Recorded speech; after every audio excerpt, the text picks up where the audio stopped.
Hello hello Aswathy. ആ പറയ്. എടി ഞാനാ. മനസ്സിലായി. നീ ഇപ്പൊ ഇതിന് എന്നെ വിളിക്കുന്നേ? നിന്നെ വിളിക്കുന്നത് എനിക്ക് അപമാനപ്പോ. നീ എന്താടി അങ്ങനെ പറയണേ? പിന്നെ നാട്ടുകാരെ വീട് വെറുപ്പിച്ച് പോയി കഴിഞ്ഞാൽ അങ്ങനെയല്ലേ പറയാൻ പറ്റൂ? എടി അത് എന്ത്?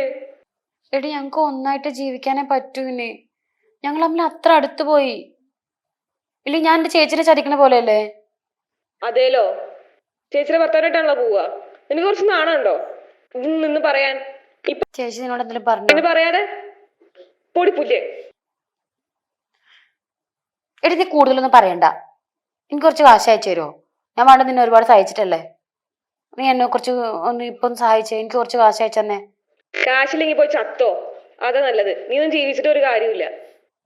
വന്നേക്കുന്നവള് ഇനിയും വിളിക്കേ വേണ്ട. എടി നീ ഇങ്ങനെ ചീത്ത പറയല്ലേ, പറ്റിപ്പോയി. എന്ത് പറ്റിപ്പോയി? ഞാൻ ഈ വീഡിയോ ഇത്ര വൈറലാവും അറിഞ്ഞോ? ഞാൻ എന്റെ ചേച്ചിയോട് കാര്യം പറയാൻ വേണ്ടിട്ടായിരുന്നു ഇങ്ങനെ നിന്നത്. പക്ഷെ ഇതിങ്ങനെ സ്പ്രെഡ് ആവുമെന്ന് ഞാൻ അറിഞ്ഞില്ല. കുറച്ച് ബോധം വേണം. ഇപ്പൊ അയാളും എന്ത് കാശൊക്കെ കഴിഞ്ഞു അങ്ങനെ എങ്ങനെയൊക്കെ പറഞ്ഞുകൊണ്ടുണ്ട്. അയാളുടെ സ്വഭാവം മാറി തുടങ്ങിയിട്ടുണ്ട്. അത് നന്നായി പോയുള്ളൂ.